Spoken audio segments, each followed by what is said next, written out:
ছবিটা প্রতীকী, তবে এটাই বর্তমানে ভারতের প্রতিচ্ছবি। একটা ম্যাচ আপনি হারতেই পারেন, বিশ্বকাপে সবসময় আপনি অপরাজয় থেকে চ্যাম্পিয়ন হবেন না, যেমনটা ভারত হয়েছিল 2024-এ ওয়েস্ট ইন্ডিজ বা আমেরিকার বিশ্বকাপে। আনবিটেন থেকে ভারত চ্যাম্পিয়ন বনেছিল। শুধু তাই না, ওই বিশ্বকাপের রেসটা তারা এই বিশ্বকাপেও ধরে রেখেছিল।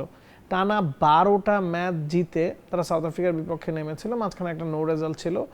এবং সাউথ আফ্রিকার বিপক্ষে একটা ম্যাচে আপনি হারতেই পারেন, হারলেই যে আপনি টুর্নামেন্ট থেকে ছিটকে যাবেন তা না। তবে সমস্যা যেটা হয়েছে, ভারত যেই ব্যবধানে সাউথ আফ্রিকার কাছে হেরেছে, 76 রানের বড় ব্যবধানে হেরেছে, সেটা ভারতের দেয়াল পিঠ ঠেকিয়ে দিয়েছে।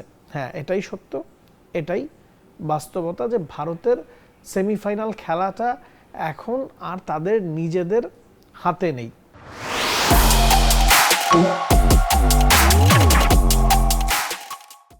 আপনি যদি পয়েন্ট টেবিলটা খেয়াল করেন, এখন ভারত পয়েন্ট টেবিলে 3 নম্বর পজিশন আছে, জিম্বাবুয়ে তাদের চেয়েও নিচে আছে, সবাই একটা করে ম্যাচ খেলেছে। তবে রান রেটটা আপনাকে খেয়াল করতে হবে। ওয়েস্ট ইন্ডিজের রান রেট +5.3 সামথিং, সাউথ আফ্রিকার রান রেট +3.8, এবং জিম্বাবুয়ে ভারতের সেটারই অপোজিট মাইনাস। এখন ভারত যে 76 রানে ম্যাচটা হেরেছে, ভারতকে রান রেটে কম্পিট করতে হলে অন্তত বাকি দুটা ম্যাচ তো জিততেই হবে, আরও বড় ব্যবধানে জিততে হবে। এবং ভারতের কাজটা আরও কঠিন করেছে ওয়েস্ট ইন্ডিজ। ওয়েস্ট ইন্ডিজ জিম্বাবুয়েকে হারিয়েছে 107 রানে। সাউথ আফ্রিকার চেয়েও তাদের রান রেটটা বেটার পজিশনে চলে গেছে, এবং এই পজিশন থেকে ভারত নিজেদের বাকি দুটা ম্যাচ জিততেই ভারত সেমিফাইনাল খেলবে তা না।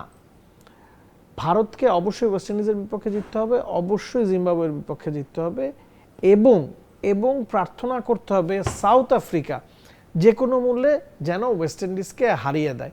সেক্ষেত্রে ভারতের ভাগ্যটা আবার নিজেদের হাতে ফিরে আসবে। এখন ওয়েস্ট ইন্ডিজ যে ধরনের ফর্মে আছে, ওয়েস্ট ইন্ডিজের পক্ষে সাউথ আফ্রিকাকে হারানো খুবই সম্ভব। যদি বুধবার সাউথ আফ্রিকার সাথে দুপুরের ম্যাচটায় ওয়েস্ট ইন্ডিজ জিতে যায়, তখন ওই দিন সন্ধ্যায় জিম্বাবুয়ের সাথে ভারতকে অন্তত 100 রানের ব্যবধানে জিততে হবে, যেই ব্যবধানে ওয়েস্ট ইন্ডিজ জিম্বাবুয়েকে হারিয়েছে। এরপর আবার ওয়েস্ট ইন্ডিজের সাথে ওই 70 রানের ব্যবধানে জিততে হবে, যেই ব্যবধানে তারা সাউথ আফ্রিকার কাছে হেরেছে।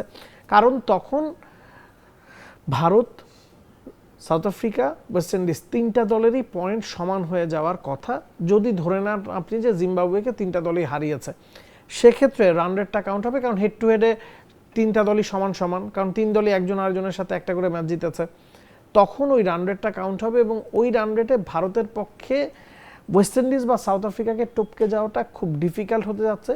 সব মিলিয়ে দুটা ম্যাচে তারা যদি 120-30 রানের ব্যবধানে জিতে দুটা ম্যাচকে যোগ করে, সেক্ষেত্রে হয়তো তাদের একটা সম্ভাবনা তৈরি হতে পারে। এবং টি-20তে আপনি জানেন এত বড় ব্যবধানে জয়টা কতটা ডিফিকাল্ট, এবং কোনো ম্যাচে আপনি যদি চেস করেন, সেক্ষেত্রে আপনাকে হয়তো 8-10 ওভারে ম্যাচ জিততে হবে, যেটা প্রায় নেক্সট টু ইম্পসিবল।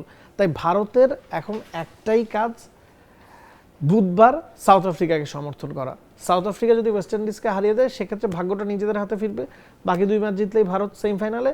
আর যদি ওয়েস্ট ইন্ডিজ সাউথ আফ্রিকাকে হারিয়ে দেয়, তখন হয়তো ভারতের বিদায় ঘণ্টাটা বেজেই যাবে। For more updates, subscribe to our YouTube channel and click on the bell icon. Follow us on Facebook and Instagram. Download T-Sports app to enjoy exciting games and highlights. Visit tsports.com.